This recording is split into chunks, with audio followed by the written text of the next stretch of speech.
choice right now. I think just cracklings. I mean, he needs the side count to go towards Hydralisks and anti-air. I mean, it's boring to see, but yeah, and here's another engagement coming in on the complete opposite side. That's what I was going to say too, is these players should definitely switch the sides that they're attacking. I mean, a drop, wow, that's a ton of D-web. I honestly think there's enough Corsairs there also to just D-web the entire half of the map. Yeah, so it looks like, yeah, Gorush is going to have to completely switch all those Hydralisks to the other side of the map, but he's going to lose his main. He's definitely going to lose his main to all of these carriers and Corsairs unless Stork decides to just turn tail and run away from these Devourers, and all these Hydralisks are coming in, but he's going to lose a lot of tech buildings here, and yeah, he's losing a ton of Devourers to those Corsairs, although their rate of fire is getting slowed just quite a bit, but regardless, he's going to lose a lot of tech buildings. He might even lose his hive. Yeah, it looks like Stork's going to stay around just to pick off that hive, and the hive goes down. I'm not sure if he got the Greater Spire, but if he got the Greater Spire, that would be huge also, and wow, that is just ridiculous amounts of Corsairs. Yeah, but wow, this is crazy. This is a crazy engagement. D-Web going down over everything. Those interceptors getting picked off, like you said a while back. And yeah, Stork forced to run away with probably 0 or like maybe 5 interceptors total. Yeah, look at, there's 5 interceptors on those maybe 12 carriers. So yeah, he's turning tail and run, and he's fully acid sport at this point. And but what I was gonna say for Gorush at this point is he could just drop that right side. He could just drop and swarm, and there's nothing that Stork could do about it. I think he's got a couple High Templars at his front door, but I don't think he's got anything over there. And Ensnare going off on the interceptors, slowing them down. I have never seen that in my life. Ensnare slowing down the interceptors. Oh my god. And it looks like a plague. Did that Defiler get the plague off? We got to take a look here. No plague yet, and the Defiler gets picked off. This is a huge battle, just switching sides. Stork, I think Stork is doing the right thing here, just switching sides, forcing Gorush to switch back and forth here, and put him even more on the defensive than he already was. But yeah, what you were saying earlier about Gorush having to go on the offensive is becoming more and more true at this point. Yeah, it looks like he just might have waited too long, because he definitely had that opportunity maybe about 5-10 minutes ago, whenever it was that Stork had those 3 carriers out. I think that was the opportunity Gorush had to start pushing on multiple fronts, push on multiple bases before Stork got to this position where he's got 12 carriers. I mean, even with all these Hydralisks, and yes, they are killing a lot of interceptors, but 12 carriers full of interceptors is too much even just for regular Hydralisks, especially considering the number of like mineral lines and doodads and cliffs and stuff that Stork can take advantage of those carriers.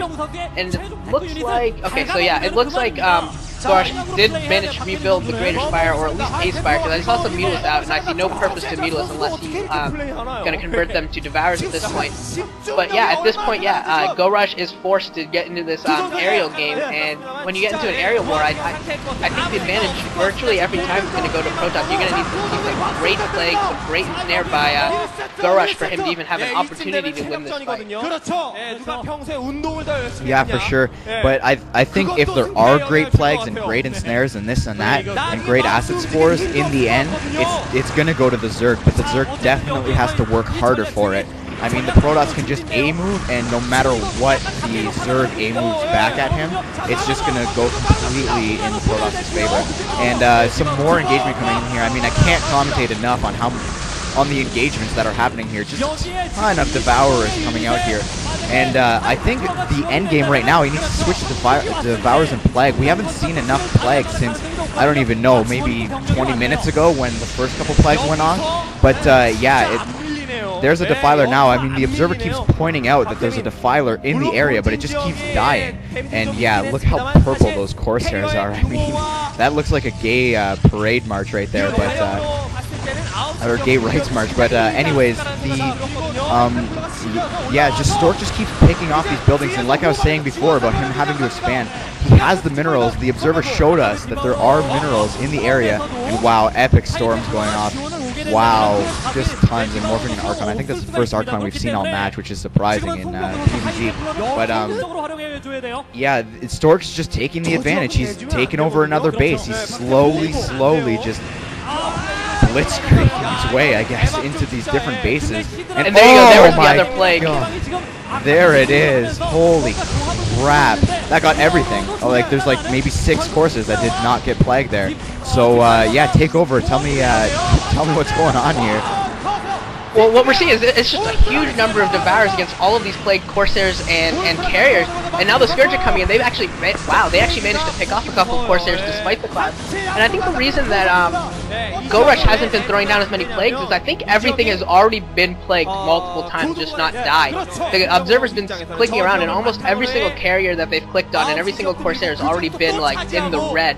So I think that Gorush may have just realized that there's not many units left to plague, and he's just been unable to kill him. Is his problem right now.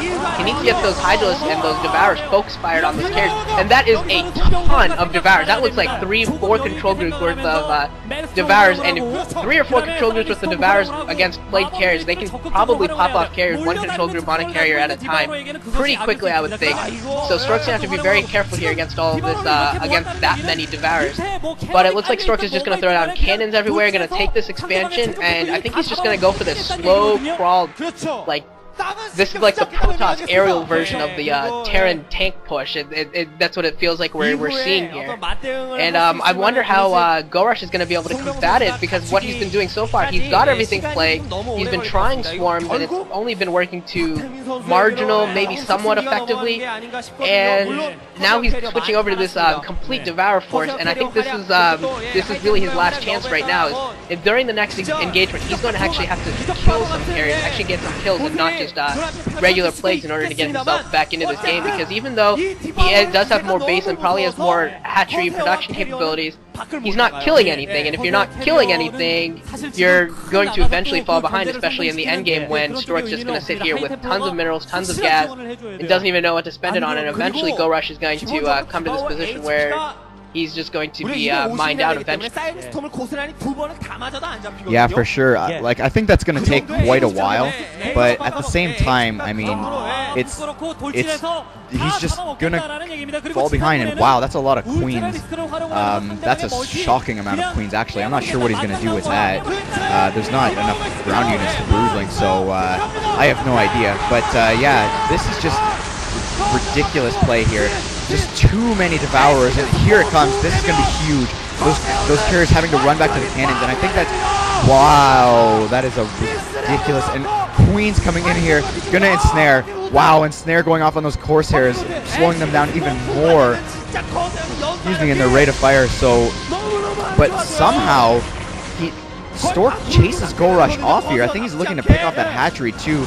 And oh, some epic storms could go down here too, but those Ultralisks are going to chase those away. But I think what we haven't commented on here enough is the fact that that cannon position has been epic. I mean, those Devourers, the only reason that they haven't been chasing those carriers down to the ends of the earth is because of those cannons. And there's nothing to take out those cannons. The Hydralisks couldn't do it because they were getting stormed.